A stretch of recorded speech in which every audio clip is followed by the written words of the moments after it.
राजीनामा दिनुस् म चलाउँछु देश तपाईँ हुनुभएको भए चाहिँ प्रत्यक्ष कार्यकारी निर्वाचन म गर्थेँ त्यो त म पेलेरै गर्थेँ जसरी पनि गर्थेँ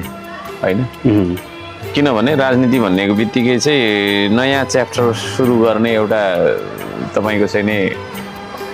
विधि पनि हो अभ्यास पनि हो होइन अरूको कपी पेस्ट गर्दै बस्नुपर्छ भन्ने कुरा पनि होइन होइन पोलिटिक्स भनेको चाहिँ नयाँ कानुनहरू लेख्ने विधि हो होइन त्यो प्रक्रिया हो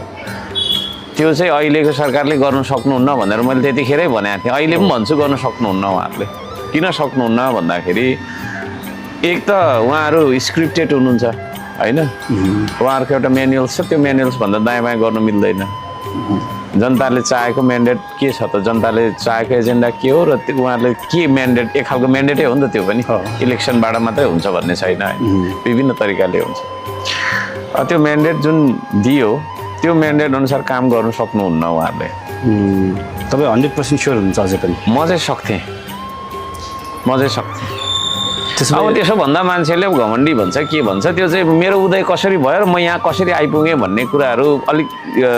रिसर्च गर्दा पनि हुन्छ हो होइन म यहाँ चुनाव जित्छु भन्दा पनि एकदम घमण्डी अहङ्कारी नै भन्थ्यो नि त होइन मैले असम्भव लाग्ने कामहरू गरेर देखाएँ क्या होइन र